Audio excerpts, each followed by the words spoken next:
also going to record on my end.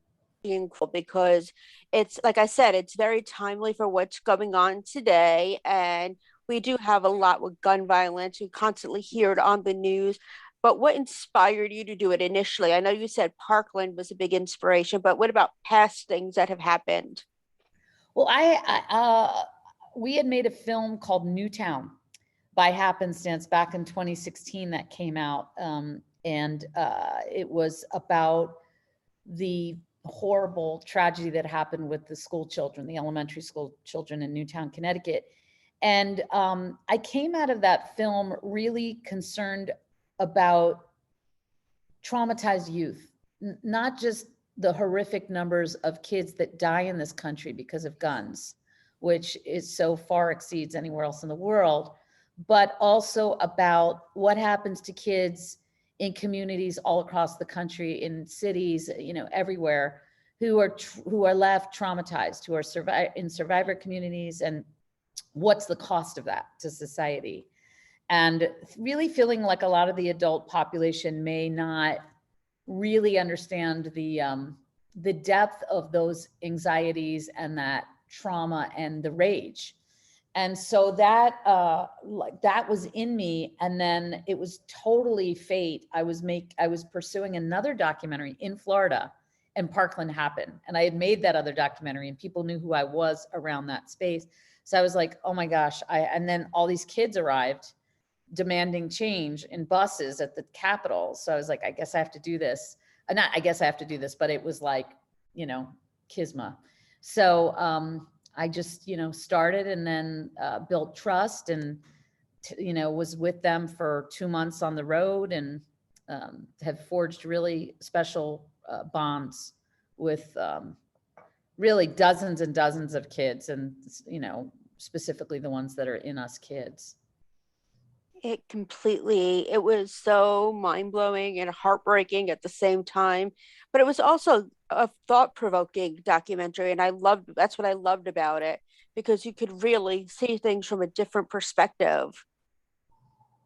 Well, we tried to keep very much we don't have really any adult voices in the film. We tried to really keep the mic, if you will, in the lens on young people and their perspective around this, and feeling like there is, as much as they pulled off that amazing March for Our Lives, which was the largest youth protest in US history since Vietnam, feeling like a lot of times witnessing that there is a condescension, there is a dismissal because they're so young, and joining them and feeling really exasperated around, they're the ones who have to go into those drills and have to be Berea in Milwaukee, learning about more and more people who get gunned down. So I became, I got very much in touch, even though I'm a lot older than them, with my inner teenager, and really felt like this really sucks. This really isn't fair. And their voices need to be amplified.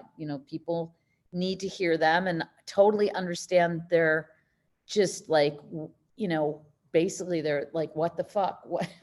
Why is and it's not just politicians, it's apathy is the enemy.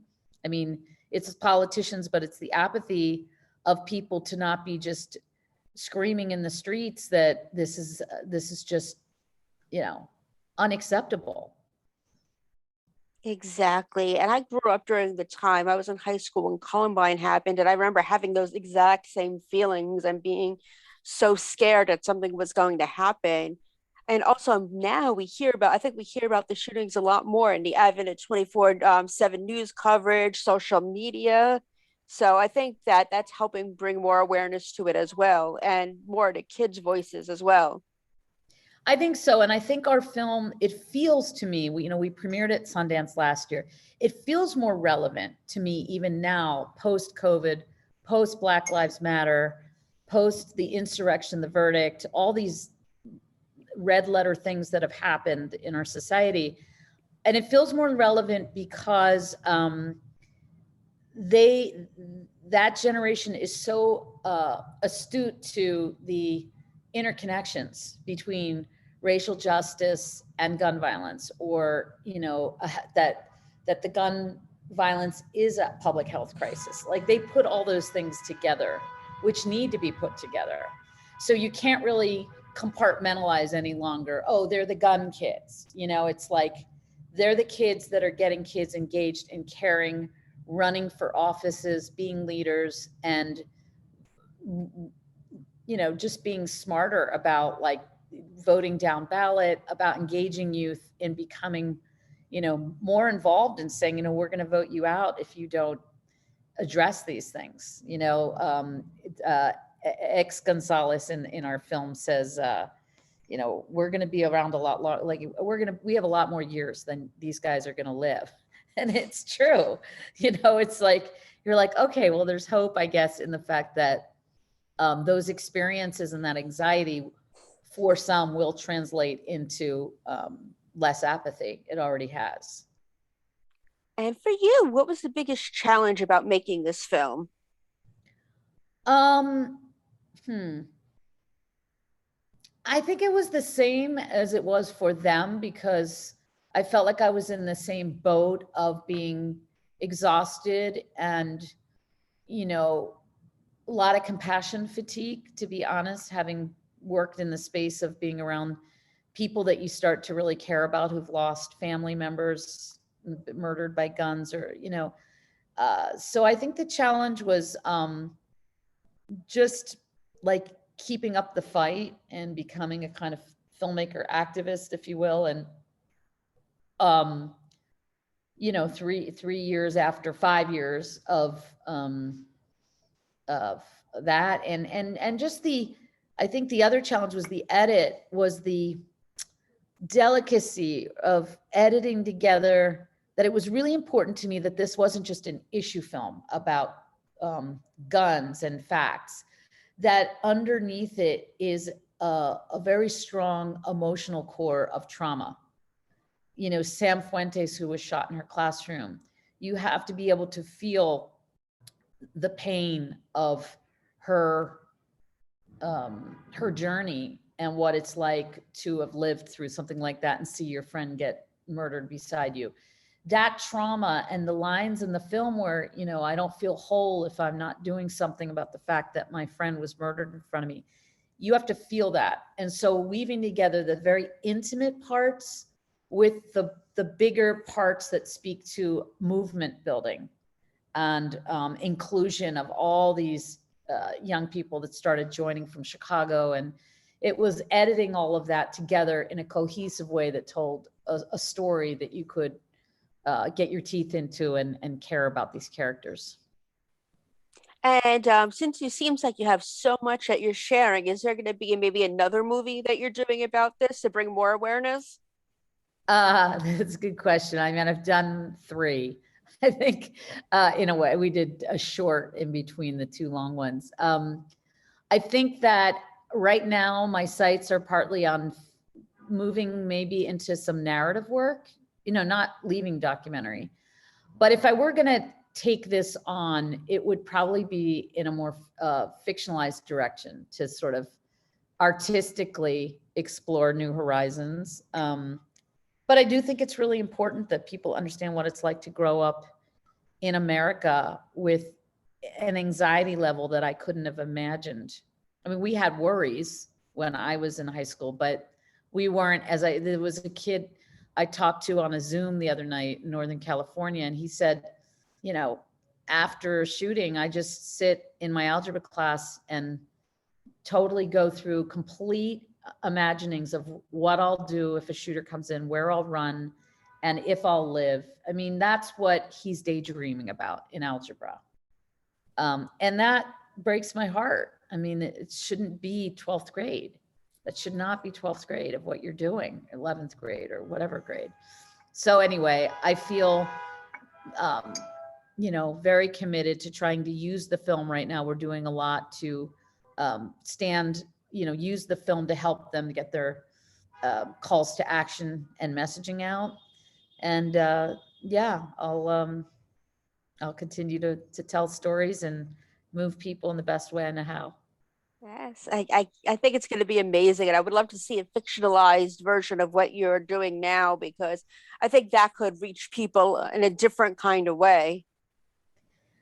I hope so. I do think that with each shooting we hear about, like, a lot of us become more numb. It's not our fault. It's nobody's fault. You just can't take it in.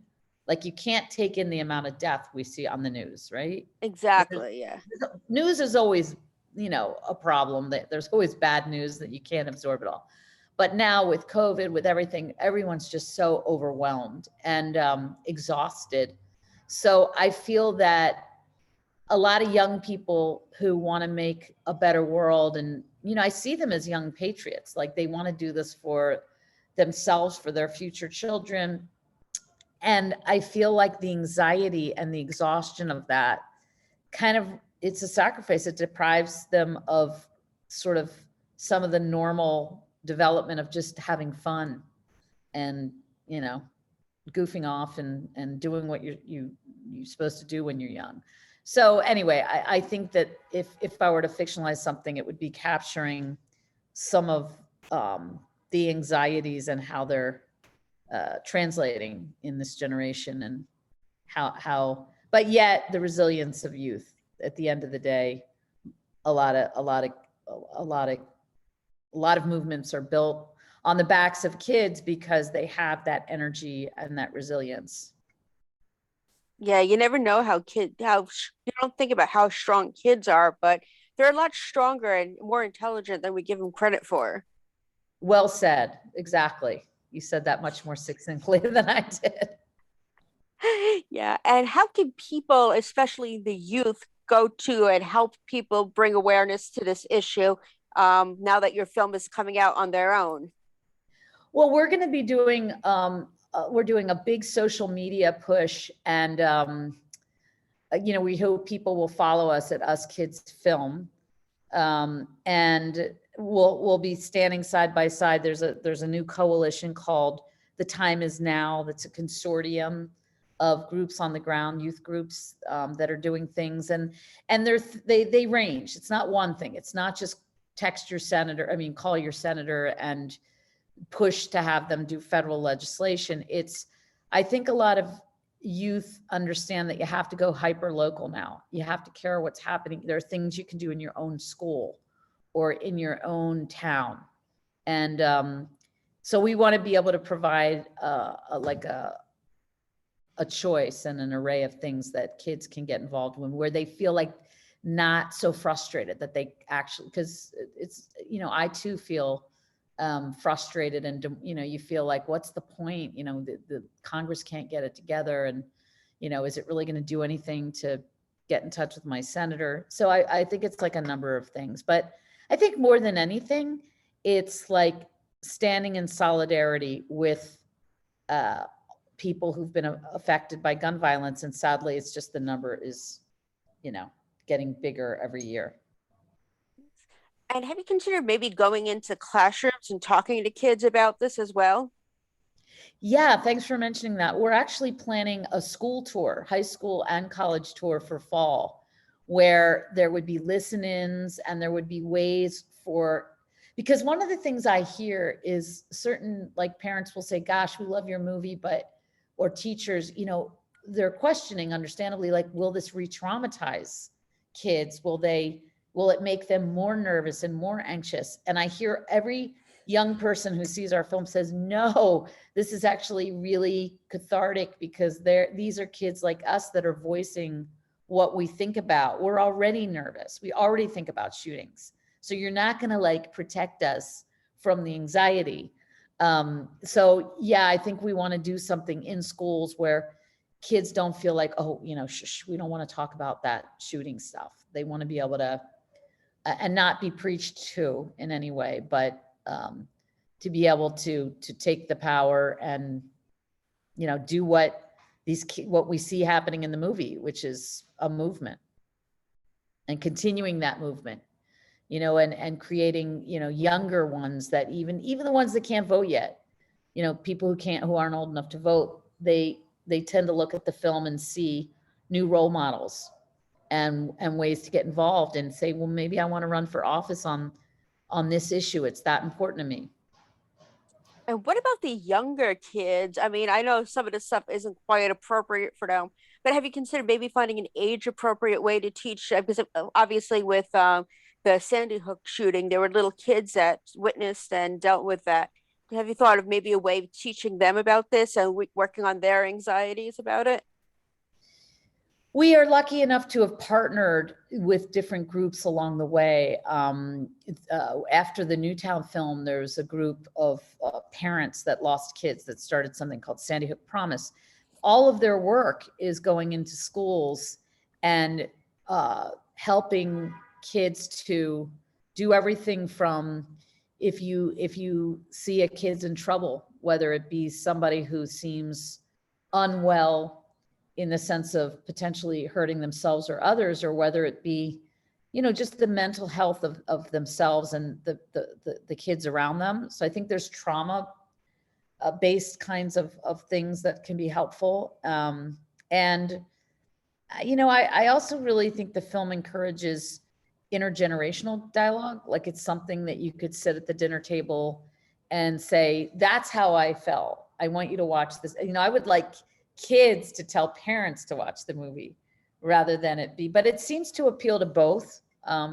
It seems, so that's kind of nice, but I'm finding that the film appeals to kids younger than I imagined. And they're not saying like they're traumatized. They're like middle schoolers, like down to 10 and 11. It's like, you're not going to freak us out because we already have drills. We understand what the drills are for. They're our lives. So we're already pretty anxious about it. So this just is, I think, helpful to them. So yeah, the film can be like lots of great story and narrative can be something that can be utilized in the classroom. And then we could work with partner groups. Yes, it's funny you mentioned the Sandy Hook Promise Group because I get the emails from them. I'm on their mailing list, and even though I can't always donate money to it, I really like hearing the stories and how they're getting their donations and stuff. And my heart just breaks hearing there's like this one woman always talking about her son that she refers to as her little butterfly. And every time I see that, I'm just like, oh my God, I can't even begin to imagine. But it's Yeah. a wonderful that they're getting the help. And we're lucky enough to be, talking and working with March for Our Lives, which is has an organization that was spawned out of the actual march, and other youth groups around the country. We're having a screening of the film in Boulder, where they recently had a shooting, and it's so sad that these things happen, and yet there's something that feels like purposeful in being able to bring these groups together to be supported. And so we're doing a lot of that kind of work. I think that's a beautiful thing. And I think you're an incredible person for making this all happen. Thank you so much. It means the world to me. I think we need more people like you in this world. Well, thank you, Samantha. I love young people, and I think I'm still a kid, so it feels very natural. Well, you look young, so yeah, you could pull off being a kid. I mean, young at heart, most important. I'm jealous of your hair, by the way. It's gorgeous. Well, thank you. Yeah. So you said you're working on other projects now, right? Tell me a little bit about what's next. Like I said, I got a couple of things in development. Some are nonfiction, and the fiction idea is, I tend to, I don't know, my sweet spot does seem to be understanding like the genre of angst and trauma. I don't know what that is, but I don't want to always make sad movies. I also am a real music person, so I would love, there's so many great music documentaries made and stuff, but I feel like there's always great content in music. So that's something I'm working on. And yeah, to be there. I'm eclectic. I cook that way too. I like and I travel that way. You know, some people are like, I want to go back to the same place I know, whether it be a restaurant or a country, or even a friendship. I'm kind of like, I like lots of new and different things. So, you know, I like to try things, the challenge of trying things I've never tried. There's one project that has an animated, that has a kids kind of component to it.